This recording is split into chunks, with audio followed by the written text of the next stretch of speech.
ડેડિયાપાડાના પૂર્વ ધારાસભ્ય મહેશ વસાવાએ 16 જેટલા મુદ્દાઓને લઈને ગુજરાત રાજ્યપાલને સંબોધીને નેત્રંગ ચાર રસ્તાથી રેલી યોજી નેત્રંગ મામલતદારને આવેદનપત્ર પાઠવ્યું હતું. સાથે જ કેટલાક લોકો પર સીધો જ આક્ષેપ કર્યો હતો. જો મહત્વના સમાચાર વિગતવાર.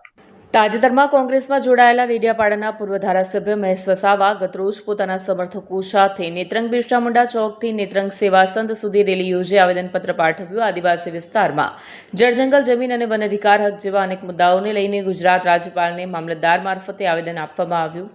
આવેદનમાં કુલ 16 ગંભીર મુદ્દા ઉઠાવવામાં આવ્યા છે, જે વર્ષોથી પેન્ડિંગ હોવાના કારણે સ્થાનિક લોકોમાં રોષ જોવા મળ્યો હતો.